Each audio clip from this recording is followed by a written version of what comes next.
How's it going, everybody? It's CloakNDaggerish, and today, for the first time ever in Borderlands 3, I'm showcasing one of my builds. With the latest update, we got a few more skill points to drop into our skill tree, and I thought I would showcase you the current build that I'm running on my Zane.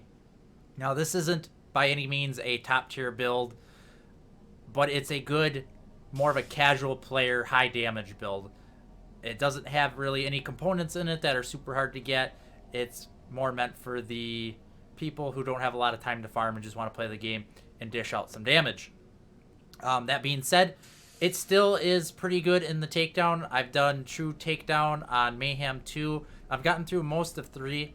I think if I'm just a little more patient and play a little bit smarter, I can get through true takedown Mayhem 3 solo with this build, and I'm sure you can too. And so let's check it out. So we'll start with the blue tree first, and like I said, the whole focus of this build was maximum damage, not damage per second, but just getting as much damage out of this as I possibly could with the new skill points added. So of course we have violent speed and violent momentum, 5 points in each of those. Of course, you know those dish out damage by moving quicker. Farther down the tree, we put 4 points into salvation to give us a little bit of survivability and also to get down the tree. Death follows closely. That's always a great one to have. Never want to miss out on that. We have 1 point in violent violence, and that is from our class mod. I'm running a Seeing Dead class mod. We'll get back to that later. But then I have 5 points in playing dirty, which gives us a 90% chance of an extra shot. So almost every single shot is going to have an additional shot, so we're basically doing double damage. Correct me if I'm wrong on that, but I'm pretty sure that is how that works. And then I have 2 points in good misfortune to keep the shield and the sentinel going. If you couldn't have already guessed, this is a shield and sentinel build. If you really wanted to, you could maybe take a point out of this and put it somewhere else, but I'm not amazing at this game, so I like to have at least 2 points in there to give me survivability. Onto the clone tree. We have 5 points in synchronicity, of course, for more damage. I put 1 point in the magazine one, just to kind of get down the tree a little bit further. And then 4 points in borrowed time, of course, to keep the shields and the sentinel going. 5 points in Donnybrook, and then another 3 from our class mod, giving us a total of 8. So we get plus 36 gun damage, and we regen 6% of our missing health per second.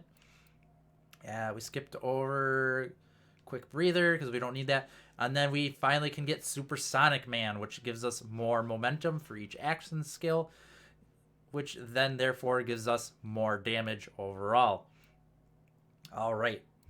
And for the last tree, we have 3 points in Hardy Stock that increases our shield. This tree pretty much just gives you extra survivability, more shield, more health. Well, not more health, more resistance to elements. Adrenaline, we got plus 4 for our cooldown, so if they would time out, they come back that much quicker, and also just to kind of get down the tree here.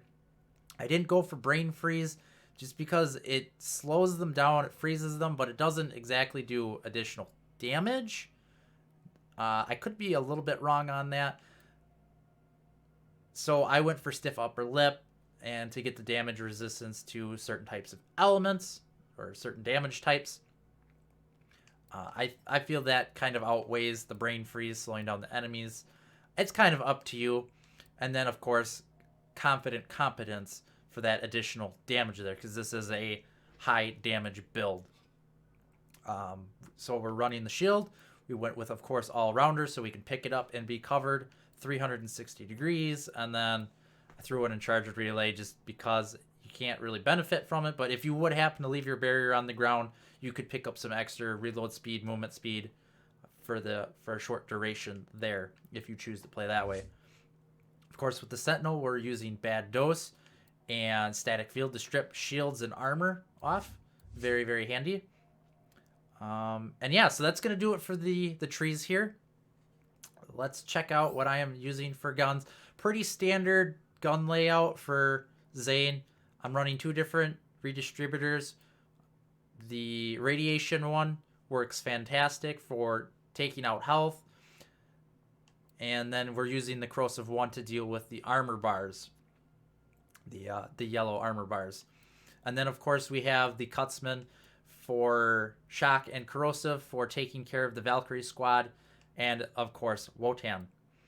For the rest of this, the Hotfoot stopgap is the shield I'm running. This one's pretty decent. I could probably find something a little bit better if I tried harder. But again, this is kind of more of a casual build. I don't have endless amounts of time to sit and trade or try to farm better equipment. So I kind of just used what I had in my storage.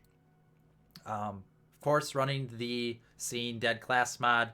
This one gives me extra shield, which is pretty much the only thing that I'm getting a benefit from. I don't run pistols a whole lot, and the charge speed a little bit on the Cutsmans, but that's about it. It's still a great class mod. I use this one mostly for the +3 in Donnybrook because I'm trying to maximize damage. I am using the Electric Banjo artifact. Works great with Zane. It's great for stripping shields. This one happens to have the +16 shock damage and the 29 shock resistance. I love it. It's a lot of fun to play with. And then the grenade doesn't really make a huge difference. You can kind of use whatever just for the anointment, because we're not throwing grenades. The Sentinel's not throwing grenades, so the grenade itself doesn't really matter. Like I said, all we care about is the action skill. On end, I get an extra 50% incendiary damage for 10 seconds. Not that that happens very often because my action skills are almost constantly going with this build, of course. So that is going to do it for this build. And I'm going to showcase a little bit of the takedown here. I'm on Mayhem 3. We're going to do true takedown. But yeah, so if you like this video, give it a thumbs up. If you have any suggestions on how I can make this better, please let me know down in the comments below. What am I doing right? What am I doing wrong? If you have any level 50 gear with anointments for Zane that you're going to get rid of because you're bumping up to level 53 with the new level cap, if you could, send me it or dupe it for me and send it to CloakNDaggerish. I'm on Xbox One. I'd really appreciate it. It'd be fun to play with. Yeah. And then, of course, make sure you subscribe so you don't miss out on any of my future Borderlands content. And you can find all my social network links in the description below. And until next time, you have a good one. But don't leave just quite yet, because I'm going to showcase this to you. But I'm going to get rid of the webcam so you can just focus on the gameplay here. All right? Keep watching.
Attribution.